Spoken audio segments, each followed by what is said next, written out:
Well, she is not part of the circus, but she is taking a look at the circus that is the political race. I gotta go speak Russian to those guys over there. You speak Russian? Yes, давайте говорить по-русски. Yes. Look at that! Wow, look at that. I knew you were smart, but wow. Ladies and gentlemen, but you have to explain that. Laura Ingraham. And I'll be catapulted by Absolutely. campaign. Hillary will jump on that thing, and I'll go about 4 stories up. Laura, what do you make of what's going on in politics right now? That's boring. I mean, there's nothing really happening. Oh, politics. Well, look, we have the, the hit piece in the New York Times. Nothing surprising there. I mean, let me just get this straight. A guy who is, has a club down in Florida, who was either separated from his wife or single, likes women.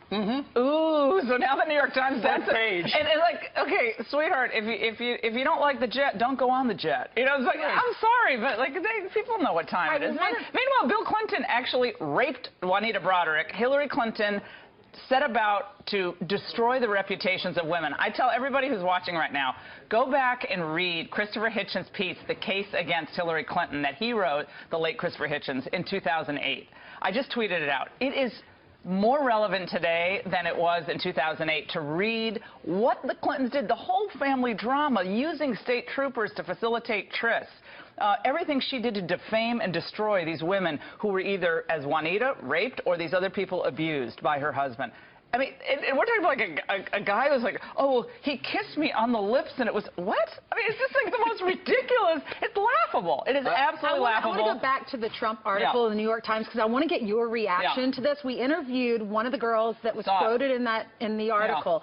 She said they totally misquoted her, that she really likes Trump. She's going to vote for him. She dated him for several months when she was 26 years old. So let's listen to the soundbite and get your reaction. It was very upsetting. I was not happy to read it at all. I don't know how many other girls feel like they were misquoted, but I know that for a fact I was. They did take quotes from what I said, and they put a negative connotation on it. They spun it to where it appeared negative. I did not have a negative experience with Donald Trump. He was very gracious. I saw him around all types of people, all types of women. He was very kind, thoughtful, generous. You know, he was a gentleman. Okay, so she said the New York Times had an agenda? Yeah, all the news that's fit to recycle. I mean, but I think we go back to the fact that the Obama-Clinton economy has failed the people. So the New York Times throws their little, stink bomb out there. We'll see other similar things, I'm sure. But either this works, this policies that Obama and Clinton put forth in foreign policy and domestic policy, economic policy, worked for the American people, or it didn't. And I can tell you what we're seeing with the revolt on the left and the revolt on the right. Both establishment Republicans and Democrats are being fired by the American people. So they can throw all these little boomlets out there. I don't think it's going to make any difference whatsoever, especially given the criminal behavior.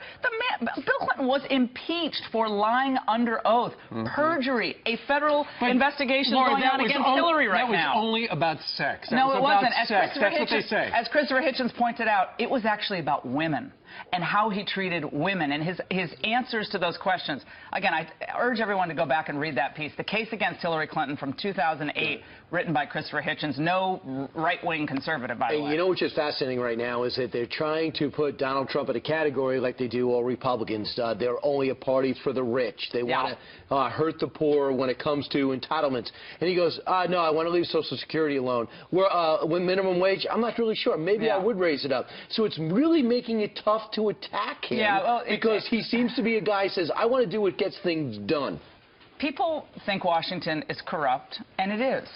I live in Washington. We talk about this. There's businesses booming in Washington because government keeps growing. Meanwhile, outside of these little metropolitan areas, not little, but big metropolitan areas like Boston, New York, or Washington, there's a reason why east of the Mississippi, Trump won, I think, pretty much every state.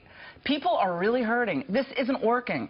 Globalization, open borders, the public schools, overcrowding in school classrooms. And people say, Donald Trump at Mar-a-Lago is the problem? You gotta be kidding me. I just want you to weigh in what's going on the left. There's a brawl in Las Vegas. As you know what's going on. Hillary Clinton, the Washington Post, a big editorial. People are getting nervous on the left that she is just not an attractive. She doesn't have the likability to be elected. I have a lot of young producers who work for me, young kids at LifeSet and so forth. And a lot of them aren't that political. They're not ideological, but they're like, it sounds bad, but I can't even listen to her. I mean, it's like listening to decades past, like the drama of the past, the sound of the past, the solutions of the past. None of it worked.